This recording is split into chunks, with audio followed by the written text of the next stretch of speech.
I'm turning 18 soon. What credit card route should I take? Oh boy.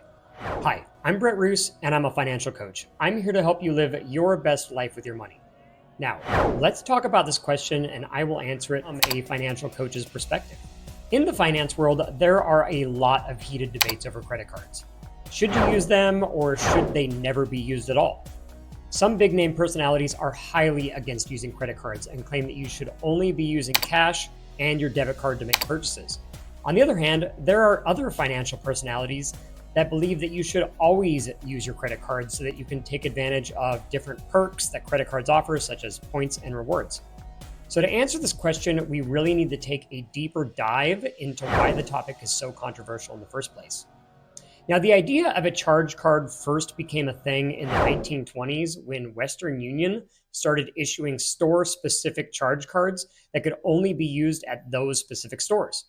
Then in 1950, a guy named Frank McNamara, one of the founders of the Diners Club, came up with an idea for a different type of card when he forgot his wallet while dining out.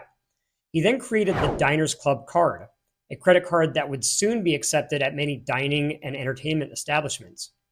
Then in 1958, Bank of America completely changed the game in the credit industry when they announced the Bank AmeriCard.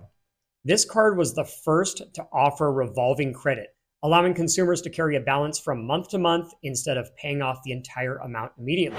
The Bank AmeriCard later turned into what we know now as Visa. Since then, an approximate 250 million people in the US are now using credit cards on a regular basis. That's roughly 82% of the population. So, if credit cards are so widely used, then why is it so controversial? Well, eventually what started out as a way to purchase items, then pay regularly on the monthly balance until paid off, turned into a massive black hole for many Americans. Credit card debt now totals over $1.3 trillion.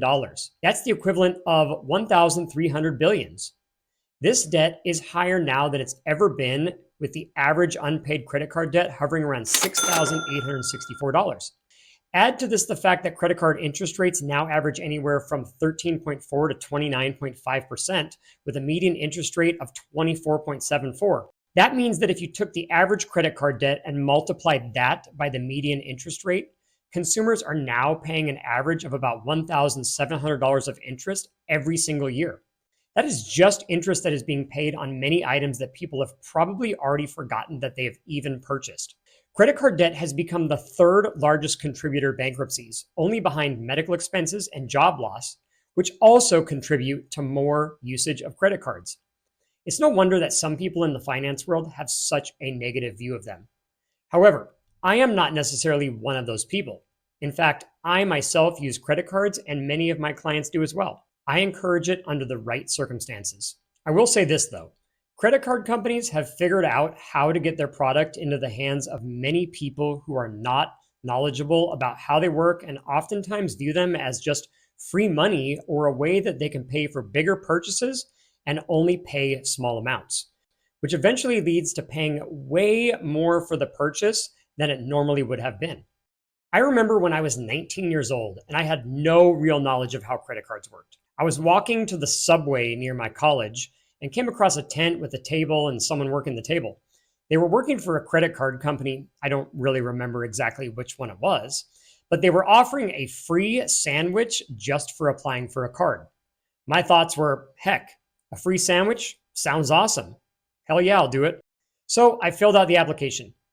I had no job and I was a broke college kid living mostly on student loans, which is totally a topic for another day. But I still got approved. I did eat that sandwich, which I'm sure was pretty mid, but you know it did the job. I later received my card in the mail and I instantly began using it. Eventually in my 20s, I had racked up so much credit card debt that my life became an endless cycle of paying for things I don't even remember buying. And eventually I was up to something like 11 credit cards. It was insane. I was always balance transferring and trying to just find ways that I could keep afloat. It put me into a severe financial depression that ended up lasting years for me. So with all of this, why do I still use them? Well, because I figured out how to use them, and that is that I follow 3 rules. Rule number 1, every card has a purpose that gives me rewards which make it worth it. Rule number 2, Every card is set up on automatic payments, which are paid on the bill due date. And rule number 3, every card is set up to pay the entire statement balance in full at the end of each cycle. I've been doing it this way for about 8 years now. And so while I've used credit cards for almost every single purchase that I've made in the last years, I still have not paid a single cent in interest over those years, but I have earned thousands of dollars in rewards back. Now, for many people out there that lack the discipline to do this, they are playing with fire and will eventually get burned. So my belief as a financial coach is that if you cannot follow those 3 rules to a T, then you should not ever use credit cards, because eventually you will end up losing the credit card game. So here's my advice for this person that is asking about what credit card route they should take. Really consider if you want to be in the credit card game in the first place. The game can be really hard to play because banks have built it for them to win and for you to lose. You have to really commit to those 3 rules that I gave you. Each card has to have rewards that are worth it. They have to be on auto pay, and you have to pay the entire balance every single month. If you cannot fully commit to every one of those, do not do it. There's way too much at risk.